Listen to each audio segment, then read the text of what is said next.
Yesaya 10. Celakalah mereka yang menentukan ketetapan-ketetapan yang tidak adil, dan mereka yang mengeluarkan keputusan-keputusan kelaliman, untuk menghalang-halangi orang-orang lemah mendapat keadilan, dan untuk merebut hak orang-orang sengsara di antara umatku, supaya mereka dapat merampas milik janda-janda dan dapat menjara anak-anak yatim.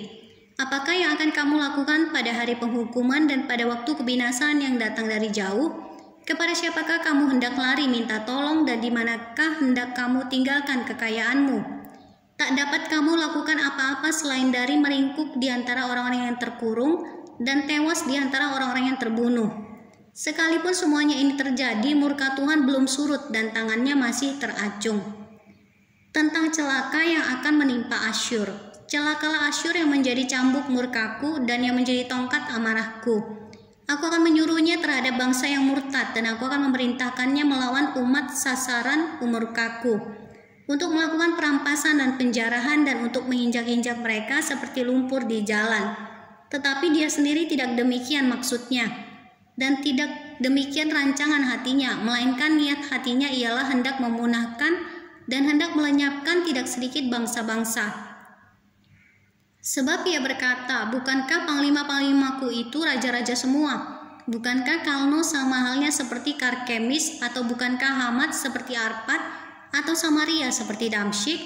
Seperti tanganku telah menyergap kerajaan-kerajaan para berhala, padahal patung-patung mereka melebihi yang di Yerusalem dan yang di Samaria. Masakan tidak akan kulakukan kepada Yerusalem dan patung-patung berhalanya seperti yang telah kulakukan kepada Samaria dan berhala-berhalanya? Tetapi apabila Tuhan telah menyelesaikan segala pekerjaannya di Gunung Sion dan di Yerusalem, maka ia akan menghukum perbuatan ketinggian hati Raja Asyur dan sikapnya yang angkuh sombong. Sebab ia telah berkata, dengan kekuatan tanganku aku telah melakukannya, dan dengan kebijaksanaanku sebab aku berakal budi. Aku telah meniadakan batas-batas antara bangsa dan telah merampok persediaan-persediaan mereka. Dengan perkasa aku telah menurunkan orang-orang yang duduk di atas tahta. Seperti kepada sarang burung, demikianlah tanganku telah menjangkau kepada kekayaan bangsa-bangsa.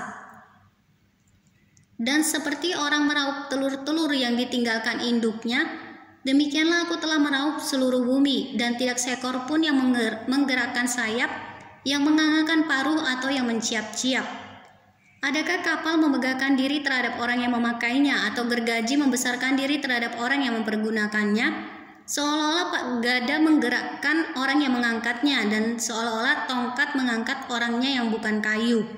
Sebab itu Tuhan semesta alam akan membuat orang-orangnya yang tegap menjadi kurus kering, dan segala kekayaannya akan dibakar habis dengan api yang menyala-nyala.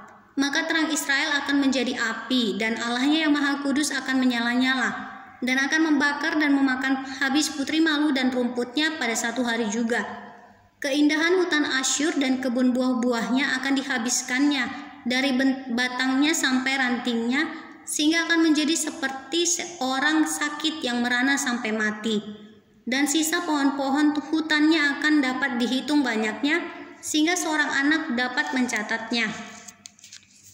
Sisa Israel diselamatkan, tetapi pada waktu itu sisa orang Israel dan orang yang terluput di antara kaum keturunan Yakub tidak akan bersandar lagi kepada yang mengalahkannya, tetapi akan bersandar kepada Tuhan yang Maha Kudus Allah Israel dan tetap setia.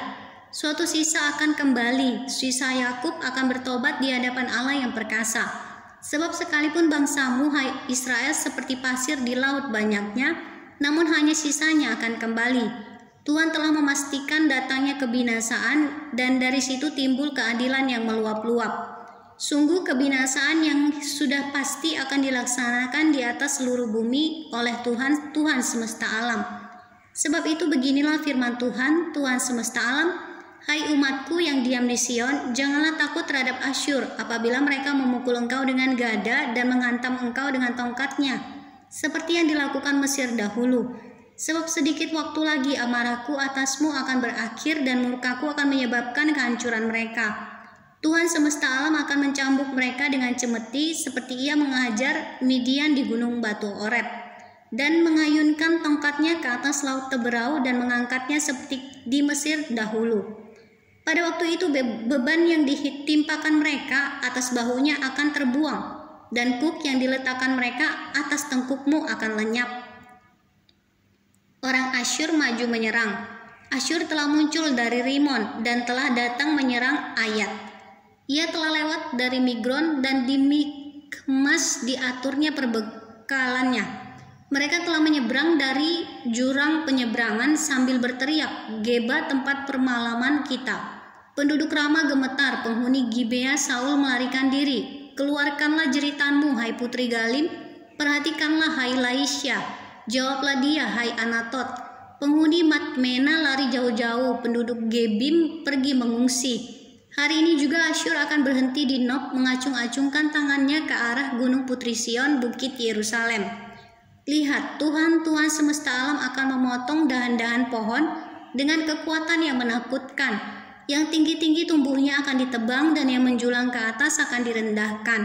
Belukar rimba akan ditebas dengan kapak dan Libanon dengan pohon-pohonnya yang hebat akan jatuh.